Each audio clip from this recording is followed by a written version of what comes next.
All right, so lines A and B represent a system of linear equations. Line A passes through the points 1, 3 and 3, 1. Line B passes through the point -1, 0. Which statement must be true?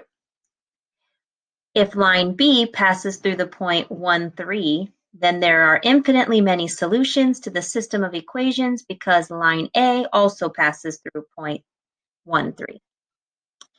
If line B passes through point 0, 1, and then there is more than one solution to the system of equations because the lines are perpendicular.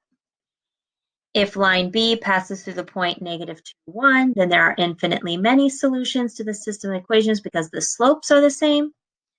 Or line D, if line B passes through the point 1, -2, then there is no solution because the systems of equations are parallel. All right, so for something like this, the easiest thing to do is just to draw yourself a quick graph. Okay, so I'm gonna draw myself a real quick graph. Remember, here's your X, here's your Y, okay? And let's draw line A. So it says line A passes through these 2 points. So 1, 3 is about here, and 3, 1 is about here.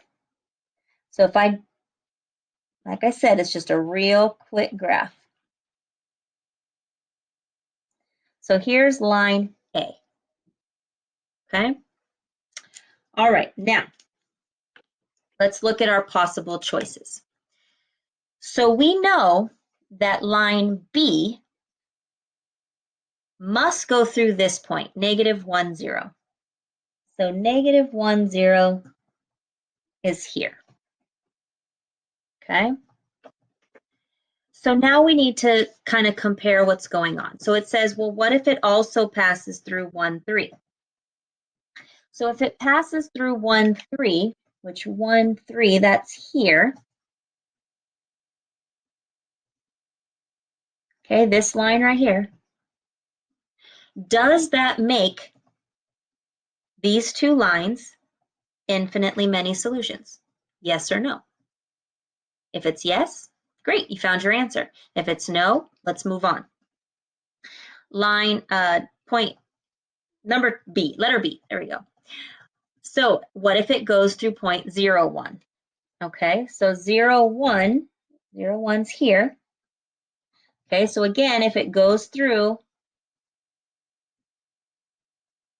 is there more than one solution because they're perpendicular? Well, perpendicular means they need to make a 90-degree angle. Are these lines making a 90-degree angle? And is there more than one solution? Okay, by going through this point. Remember, it also had to go through this point. That's why I drew the line that way. Okay, let's look at letter C. If line B passes through -2, 1. Okay, so here's -2, 1. All right, so now we're looking at this line. Okay, by going through that point, are there infinitely many solutions? All right, let's look at the next one. What if it goes through 1, -2? So here's 1, -2, that's down here. Is that a no solution because they're parallel? So find the one that must be true.